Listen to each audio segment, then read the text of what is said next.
Hello, good day, my audience. You're welcome once again to this channel.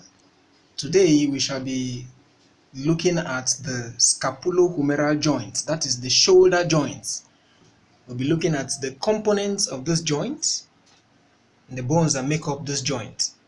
Okay, now talking about the shoulder joint or the scapulo-humeral joint, we mean the joint between the glenoid cavity of the scapula. Of course, this is a scapula, this is the equine scapula. So this is the glenoid cavity of the scapula, and then the head of the humerus. Okay, this is the head.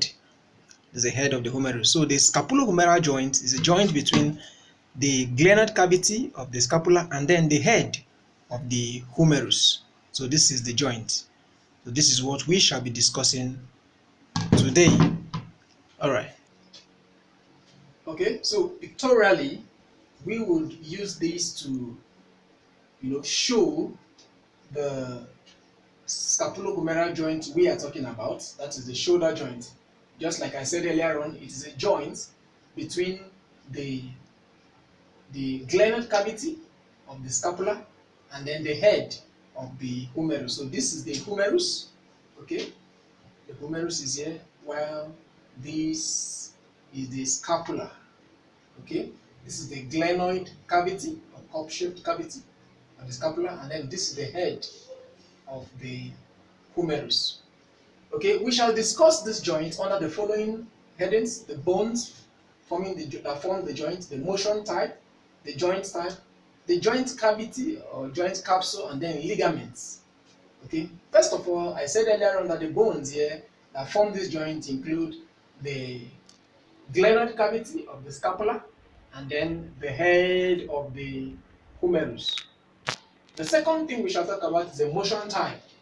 This joint actually allows motion in all direction. Okay, in all direction, but mostly it is a flexion and the extension motion that it allows, but generally it can allow motion in all directions. Okay, now the joint type present here is the ball and socket joint. The ball, of course, formed by the head of the humerus, and then the socket formed by the glenoid cavity of the scapula bone. Now, the joint cavity is actually voluminous. It is large. Okay, the joint cavity is large, and it is formed by a joint capsule. Okay, so we shall look at the ligaments that forms this joint capsule. And the following ligaments include: the first one is the medial and lateral glenohumeral ligaments. The medial and the lateral glenohumeral ligament.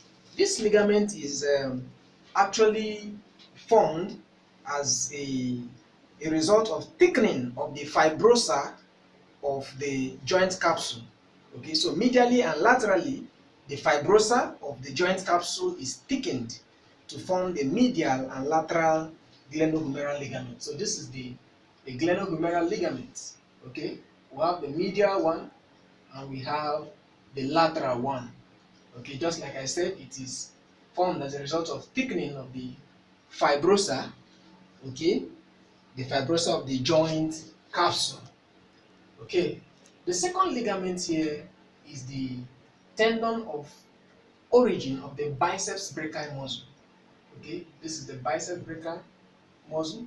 Okay, the biceps brachii muscle. So its tendon of origin, okay, that goes up this way also participates in forming the joint capsule.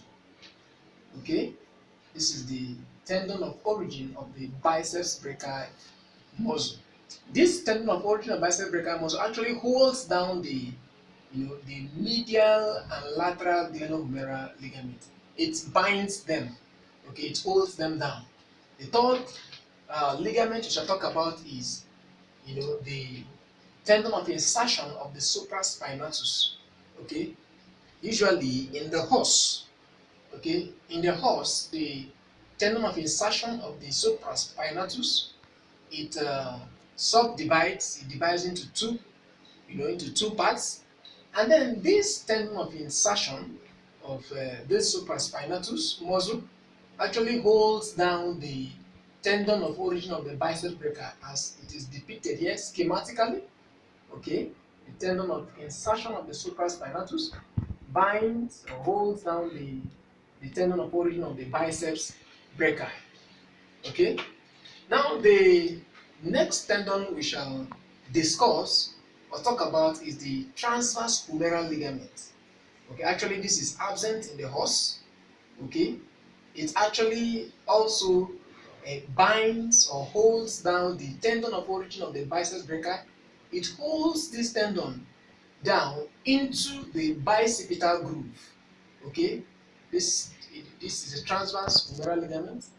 Okay, it holds down the tendon of origin of the biceps brachii into the bicipital groove. Okay, so these ligaments, the medial and lateral glenohumeral ligaments, the tendon of origin of the biceps brachii muscle, the tendon of insertion of the supraspinatus muscle, okay, and then the transverse humeral ligament, these formed the joint capsule of the glenohumeral ligament. We shall stop here. Thank you for listening.